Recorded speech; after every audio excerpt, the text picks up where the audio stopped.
Wagwan guys, today I'm going to be reading a trip report off of Reddit titled Lost in the Amazon Jungle in Peru thanks to an incompetent guide. Lucky to be alive. Company won't even refund us what we paid.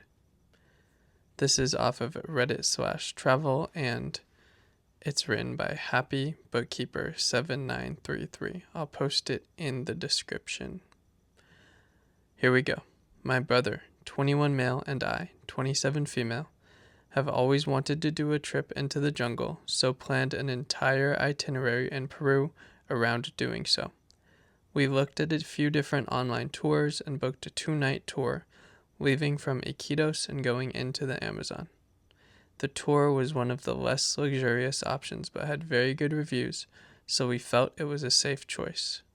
We spent the days leading up to it in Lima procuring and stocking our day packs with safety supplies and researching how to be safe. We were worried about lethal snakes or spider bites, jaguars, caimans, mosquito-borne diseases, etc. But the golden rule from all the advice online was to always trust and follow your guide, and you'll be safe, as they know the jungle and will always cut a safe path for you and point out dangers. Thousands of people do Amazon tours every year and have a great time. We were super excited. On the day the trip was starting, we met at the office in Iquitos and then took a boat for about an hour and a half down the Amazon River.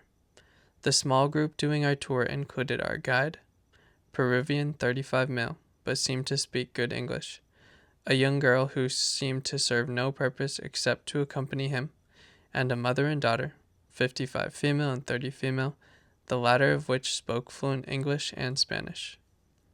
The boat made a couple of 5-minute stops along the way, firstly to get some gas and then to let some other guests off. It stopped a third time at about 11 a.m. and our guide motioned for us to get off.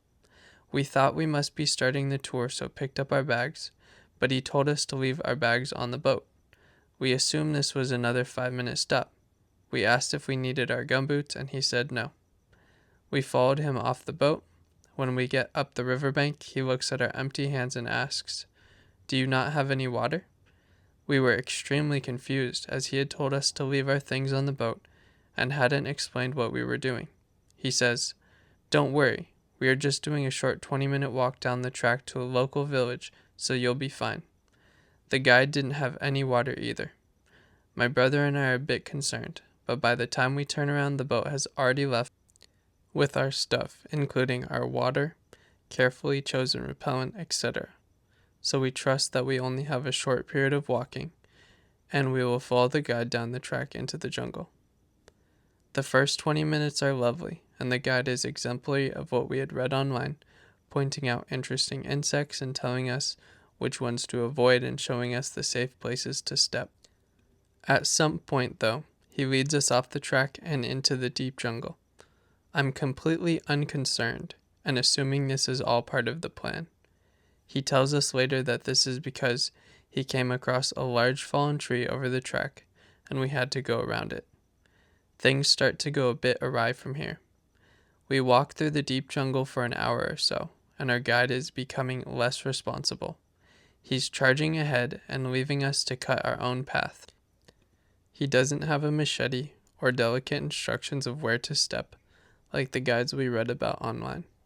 We have to clamber over trunks, under vines, avoid vicious ants, and get stuck in mud. Luckily, we didn't encounter anything more deadly. God knows it was definitely lurking. The mother who was with us fell over a few times, and the guide didn't seem to care. Eventually, we make it to a small clearing, and are starting to get a bit fed up, given we are yet to reach the village and are getting hungry, thirsty, sweaty, muddy, and bitten.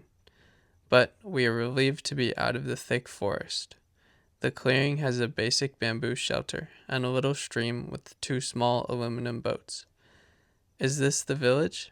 Our guide tells us to wait here and disappears for another half an hour without communicating anything to us, which is extremely irritating. He eventually returns and explains that we have to go back as the boat was meant to pick us up isn't here, which doesn't make any sense as we thought we were heading to a village. He says it will be 20 minutes maximum to get back to the river and, to our relief, starts leading us along a small dirt track. At this point, probably around 2 p.m., we just want to get back ASAP. We're hungry and thirsty. To our dismay, he shortly leads us off the track, again back into the jungle, pointing at the sun, and saying that he can tell which direction the river is in. Although annoyed that we are having to wade through mud again, I still at this point have no suspicion that we are lost, and trust that he knows exactly where he's taking us. My brother isn't so sure, and says to us, if he's using the sun as navigation, I'm not that confident about this. The rest of us laugh and follow our guide, as all of the online advice told us to do. Stick with the guide, you'll be fine. We stumble our way through the deep jungle without any assistance. By now, the guide is charging so far ahead that we can barely see him and have to keep yelling out to him. We are being bitten by red ants, which is very painful, falling over and wading through mud, where we could hear running water bubbling underneath us. At one point, I fell thigh-deep into a muddy swamp and screamed, half expecting a caiman to bite my legs off. The guide did not seem to care. At this point, we screamed to him to slow the fuck down and wait for us because this is extremely dangerous. He eventually does and stops to talk to us, saying that we should wait here, in the middle of nowhere, and his colleague will bring us food and water. Again, we are confused. He then leaves again into the jungle before we can stop him. We are in disbelief. We look around and there is dense forest swamp in all directions, and we are constantly bitten by mosquitoes. We don't want to wait here for long, especially without water and repellent. He returns a few minutes later looking extremely exhausted, having taken off his shirt, and collapses onto the forest floor. Between desperate gasps for breath, he finally drops the act and admits he has no idea where we are. We are completely lost. It soon becomes clear that we have been lost for hours. We figure the guide was charging ahead to try and find a familiar path, and completely exhausted himself doing so. He has collapsed shirtless on a muddy log with loads of insects biting him. He is too exhausted to care. He is delirious and completely incoherent, seemingly forgetting how to speak English except to ask for water, which we don't have. Luckily, the daughter in our group could translate for us, because he managed to get a bit of phone reception and called his boss. We learned from her that he could not explain to his boss where on earth we were. He was even trying to describe the clearing with the 2 boats, which the boss did not recognize, showing that we were already lost all the way back then, and he tried to hide it from us all that time. He had nothing with him to prepare for this situation. No flare, no water, no machete, no GPS, not even a compass. We spent the next hour or so trying to think logically about how to survive. We got the guide's phone, password, and contacts as it seemed that we were going to lose him at any minute. Although I didn't have reception, my Google Maps had partially loaded so that we could perhaps see the direction of the river and hacked through the jungle to make our way to it and hopefully flag somebody down. I was nervous about doing this because 1, it meant we were leaving the guide, who kept insisting he couldn't stand, leaving us without his knowledge of the jungle, but also leaving him to die. 2, I really doubted whether the map was correct, and 3, it would mean hours navigating the thick jungle by ourselves, risking encountering deadly animals, dangerous tribes, anything. And we probably only had an hour left of sunlight. We were all extremely thirsty and we were trying not to panic, but things were not looking good. It was extremely hot and muddy, mosquitoes were flying everywhere, and we were on constant alert for snakes, spiders, jaguars, etc. Everyone remained extremely calm and thought logically, which was a blessing. The mother and I shared a hug. I think she suspected I was about to get upset, and we were so lucky to have the other 2 in our group.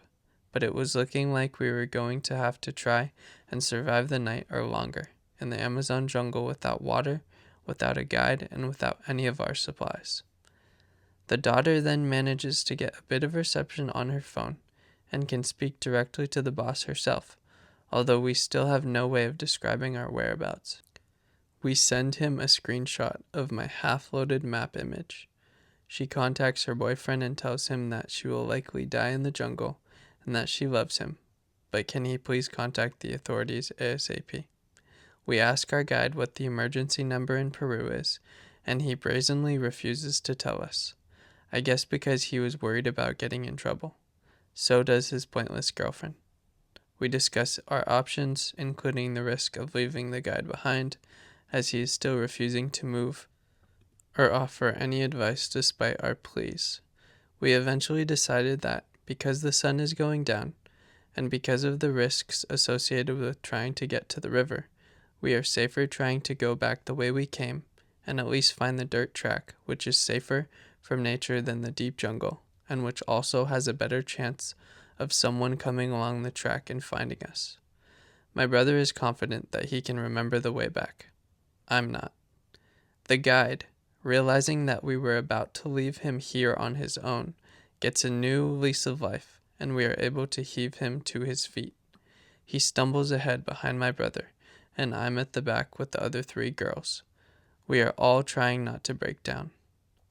Eventually, dozens of ant stings later, we hear a faint motor engine in the distance. We start screaming for help at the top of our lungs.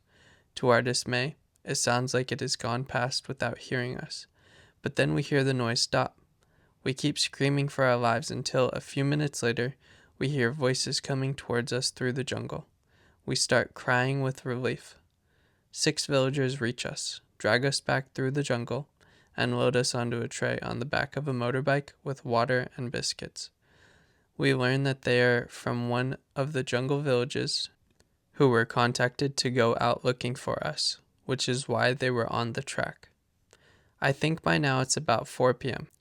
The guide attempts to explain what happened, stating that he has over a decade of experience in the jungle, and this has never happened before. We tell him that we just want to go home. He starts off saying it's not possible to get back to Iquitos tonight, and that we will need to stay at the jungle lodge with him, but we won't take no for an answer. We don't trust him one bit with our safety. He eventually agrees to arrange for a boat to take us back. We ride on the back of the motorbike for about half an hour, over bumpy terrain and occasionally getting stuck in the mud. We are still being bitten by ants. My brother has hundreds stuck in his trousers, but we are so thankful to be alive.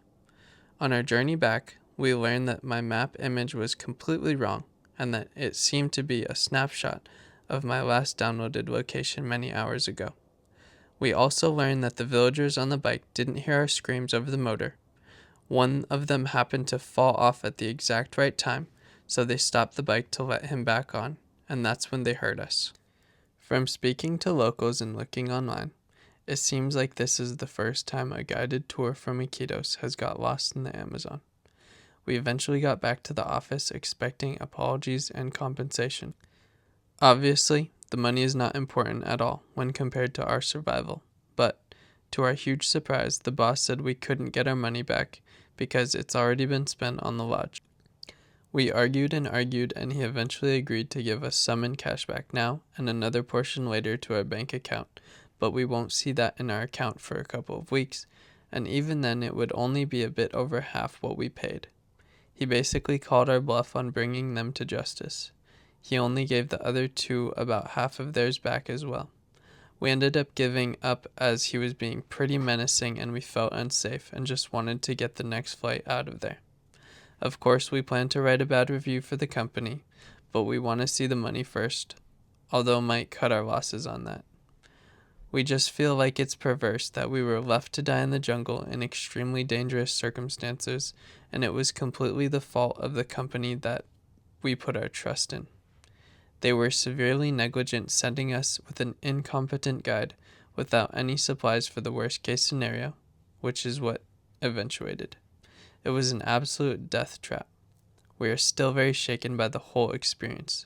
This happened 4 days ago, and are also sad to not have the adventure we dreamed about for ages. Although we were still a few hours or days off dying of thirst, the scary part was the prospect of having to survive the night, or longer, in the jungle alongside all the horrors of the Amazon, and still being no closer to being found. One of our group videoed the entire thing. We are hoping to get the footage from her and can post the link once we do. Any thoughts on what we can do are welcome. Thanks for reading.